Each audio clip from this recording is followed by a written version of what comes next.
बच्चों, इस वीडियो में हम पढ़ेंगे खंडन और कायिक जनन की विभिन्न विधियां। खंडन यानी कि फ्रेगमेंटेशन। इसमें क्या होता है, किसी भी बहुकोशिकीय पौधे का शरीर एक से अधिक टुकड़ों में टूट जाता है और हर एक नए टूटे हुए टुकड़े से नए पौधे का विकास हो जाता है। और ये जो जनन की विधि है, ये सामान्य रूप से स्पाइरोगायरा और यूलोथ्रिक्स, ये दोनों ही क्या है, एक शैवाल है और इनका जो शरीर होता है वो बहुकोशिकीय होता है, तो इनमें ये पाया जाता है। उसके बाद हम अलैंगिक जनन का ही एक भाग है कायिक जनन यानी कि वेजिटेटिव प्रोपोगेशन, इसके बारे में हम बात करेंगे। कायिक जनन का मतलब होता है कि पौधे के कायिक भाग या वर्धी भागों के द्वारा प्रजनन होने की क्रिया को हम कायिक जनन या वेजिटेटिव प्रोपोगेशन कहते हैं। और कायिक जनन जो है वो पौधों में दो प्रकार से होता है, प्राकृतिक विधि द्वारा और कृत्रिम विधि द्वारा, यानी कि नेचुरल और आर्टिफिशियल। प्राकृतिक कायिक जनन क्या होता है, ये पौधे में सामान्य रूप से प्राकृतिक रूप से चलता रहता है। ये कई प्रकार से या कई अंगों के द्वारा हो सकता है, जैसे कि जड़ों द्वारा क्या होता है कि जैसे डहेलिया, सतावर और शकरकंद आदि में इनकी जड़ों पर कुछ क्या होता है बच्चों, वर्धी कलिकाएं होती हैं। वर्धी मतलब बढ़ने वाली कलिकाएं होती हैं, ये विकसित होती हैं और ये कलिकाएं अनुकूल परिस्थितियों में पौधे से अलग होकर के नए पौधे को जन्म देती हैं। जैसे आप यहाँ पर देख भी सकते हैं, डहेलिया है, इसमें शकरकंद है, इन पर कुछ कलिकाएं उत्पन्न होती हैं और ये मात्र पौधे से अलग होकर के नए पौधे को जन्म देती हैं। उसके बाद हम बात करते हैं तने द्वारा क्या होता है कि पौधों में कायिक जनन भूमिगत और अर्धवायवीय दोनों ही प्रकार के तनों के द्वारा होता है।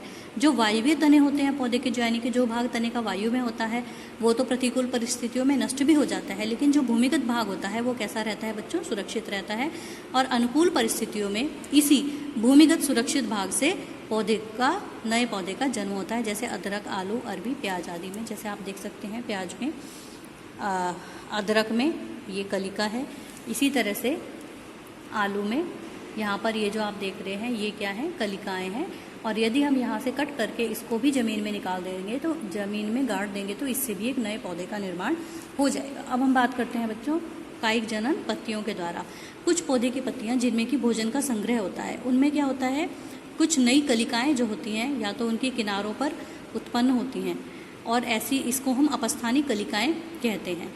इन अपस्थानिक कलिकाओं से प्रत्येक से नए पौधे का विकास हो सकता है।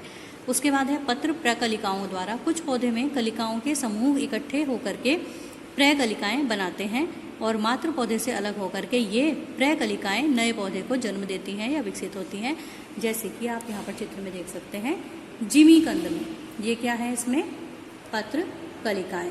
इसके बाद हम बात करते हैं बच्चों कृत्रिम कायिक जनन। जैसे कि नाम से इंडिकेट हो रहा है, आर्टिफिशियल वेजिटेटिव रिप्रोडक्शन।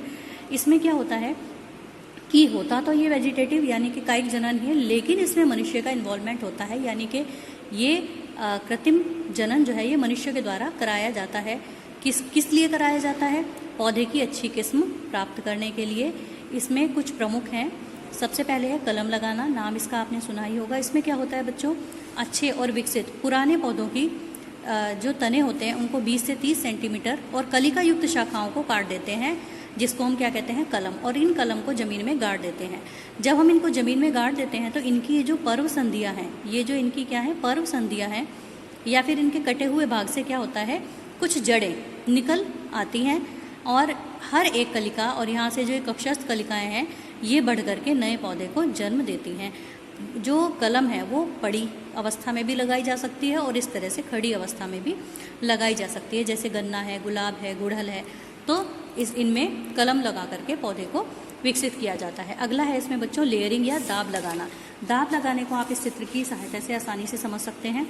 कुछ मोटे तने वाले पौधे, इनकी शाखाएं जो थोड़ी सॉफ्ट होती हैं और जिनको नीचे झुकाया जा सकता है, इनको हम ज़मीन की सतह तक ला करके यहाँ पर ज़मीन में एक थोड़ा सा गड्ढा खोद देते हैं और इस शाखा को यहाँ पर झुका करके इसके ऊपर नम और खाद युक्त मिट्टी जो है वो ढक देते हैं। जिससे क्या होता है कि जो भाग यहाँ पर मिट्टी में दबा हुआ होता है, इससे क्या निकल आती हैं, कुछ अपस्थानिक जड़ें निकल आती हैं।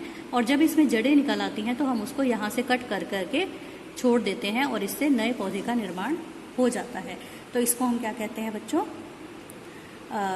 दाब लगाना। और दाब लगाने में एक खास बात और है कि जब हम दाब लगाते हैं तो हम इस शाखा को थोड़ा सा छील देते हैं और इसके ऊपर खादयुक्त नम मिट्टी भी लपेट देते हैं। उसके बाद बच्चों बात करते हैं हम गुटी बांधना। गुटी बांधने में क्या होता है, ऐसे तने वाले पौधे जिनकी शाखाओं को झुकाना संभव नहीं हो पाता, ऐसे कठोर और मोटे तने वाले पौधों में क्या होता है कि पौधे की जो शाखा है इसका बाहरी भाग थोड़ा सा छील दिया जाता है। छीलने के बाद इस पर खाद युक्त नम मिट्टी लपेट दी जाती है और इसके ऊपर एक बोरी या टाट को लपेट करके रस्सी बांध दी जाती है। ठीक इस शाखा के ऊपर वाली शाखा पर एक घड़ा या कोई ऐसा बर्तन जिसमें हम छेद कर देते हैं उसको रख दिया जाता है और उस छेद में से एक रस्सी निकाल करके इस टाट या बोरी के ऊपर छोड़ दी जाती है और इसमें लगातार पानी जो है वो डाला जाता है, जिससे ये जो मिट्टी है ये नम बनी रहे, यानी कि घड़े में डाला हुआ पानी इस पर आता रहे। कुछ दिनों के बाद जब हम इसको हटा करके देखते हैं तो ये देखते हैं कि इस शाखा में जड़ें निकल आई हैं। जब इसमें जड़ें निकल आती हैं तो इसको इस भाग से कट करके ज़मीन में लगा दिया जाता है और ये एक नए पौधे के रूप में क्या हो जाता है बच्चों, विकसित हो जाता है। अमरूद और संतरे में इस विधि द्वारा जनन जो है वो कराया जाता है। अब पैबंद लगाना या ग्राफ्टिंग के बारे में हम बात करते हैं। इस विधि में क्या होता है कि घटिया किस्म के पौधे पर अच्छी किस्म के पौधे को रोपित कर दिया जाता है। जैसे ये घटिया किस्म का पौधा है, इसको हम निचले भाग को क्या कहेंगे, स्कंद या स्टॉक, और अच्छी किस्म का जो पौधा है इसको हम बोलते हैं स्क्योन या फिर शान। तो इसको अगर हम इस तरह से कट करते हैं तो अच्छी किस्म वाले पौधे को भी इस तरह से कट करेंगे ताकि ये इसके ऊपर लग सके, अटैच हो सके, और दोनों भागों को जोड़ने के बाद इसके ऊपर प्लास्टिक की रस्सी बांध देते हैं। कुछ दिनों के बाद हम देखते हैं कि ये जो है तना इसके ऊपर जुड़ जाता है और इनसे जो नया पौधा बन रहा है उसमें जो लक्षण होते हैं वो स्क्योन यानी कि श्यान वाले होते हैं, यानी कि अच्छे पौधे वाले लक्षण होते हैं।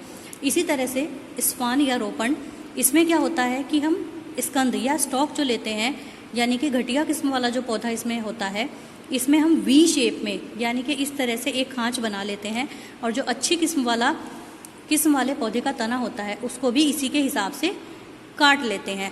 इस तरह से काटते हैं ताकि वो इसमें फिट हो सके। इस तरह से इसको हम लगा देते हैं और इसके ऊपर रस्सी बांध दी जाती है। कुछ दिनों के बाद ये भी जुड़ जाते हैं और इसमें जो लक्षण होते हैं पौधे में वो अच्छे तने वाले ही होते हैं। उसके बाद है बढ़िया ग्राफ्टिंग, बड ग्राफ्टिंग। इसमें क्या होता है कि एक साधारण जाति या कुछ कम अच्छी क्वालिटी वाले पौधे को गहराई में एक तिरछी काट हम लगा देते हैं। आप इस चित्र की सहायता से आसानी से समझ सकते हैं। तिरछी काट एक किनारे पर लगा दी जाती है और इसमें एक अच्छे किस्म के पौधे की कली को हम गाड़ देते हैं। उसके चारों तरफ हम इस तरह से रस्सी लपेट देते हैं और रस्सी लपेटने के बाद इस पर मोम की परत भी लगा दी जाती है। कुछ दिनों के बाद इससे या कटे हुए भाग से नए पौधे उत्पन्न होने लगते हैं और इस विधि का उपयोग संतरा, गुलाब, अंगूर आदि में किया जाता है।